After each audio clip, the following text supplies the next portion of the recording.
It's just a lot of fun to watch students begin to express themselves as who they are.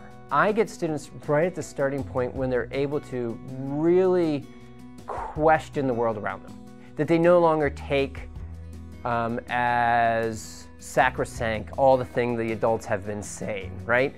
And part of that's biological, right? Their brain is telling them, don't trust all the adults, trust your friends.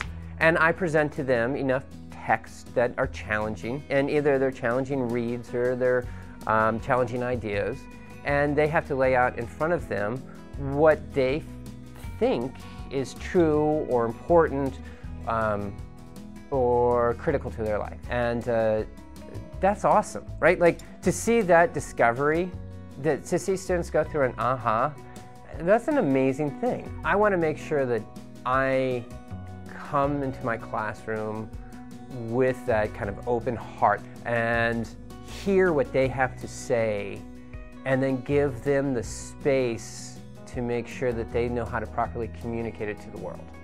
If that communication is verbal, if that communication is written, if that communication is even body language, right?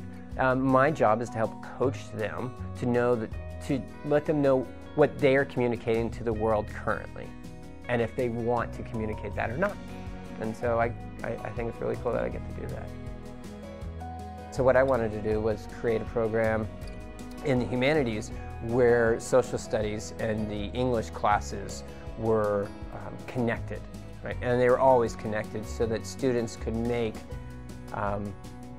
the connections between what was going on from a historical standpoint and why this novel makes sense that they're reading, right? I didn't want either to exist in a vacuum, because when it does, the history's boring and you don't fully understand the voice of a novel, right? Or of a film or whatnot. It's hard for students, 16-year-old students, to make context of what's going on in the 70s unless you're teaching them ideas of what's going on in the 70s in the history class at the same time. You meet the students where they are. With a high-level student, I have some students that think in paragraphs and prose, right? They can put together a 5-page essay with little problem. So what my job as the English teacher for a student like that is to help them edit, right? Help them become more concise of writer, help them really boil down to what they want to say and get rid of the superfluous. Now, I might have in the same room another student who is just starting to get the concept of an enumerated thesis, right? And they make some spelling errors, or they don't properly integrate a quote into their essay writing. So my job for that student is to help them in a staged manner. You know, first let's tackle the conventions, because that's the first thing people will see. Then let's work on developing the main idea. Here's your thesis statement, and here's how it connects to this section of the body. I don't ever want them to compare themselves to another student. I always want them to compare themselves to their past self. It's a matter of making sure I read the students, that I pay attention to what they're saying, and that I grade that particular student according to where they are, rather than just boilerplate it with a rubric. I think our students graduate from CBA with self-advocacy.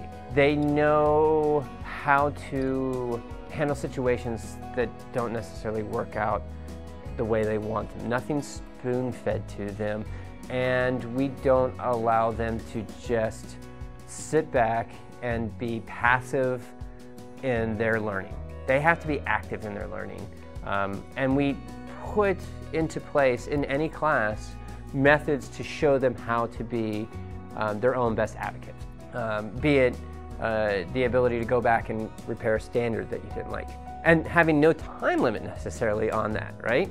So that the ninth grader who didn't do a great job but didn't necessarily care about it, when they become the junior and realize that they have a transcript that has to go to a university or college or whatnot, and they want it to be higher, that they can go back and they can advocate for themselves and say, go to the teacher and say, I need to make up this standard now. And I say, okay, I need you to turn in to me a new essay, right? And I don't want it at ninth grade quality U, I need it at junior quality U now, and I'm going to grade it accordingly.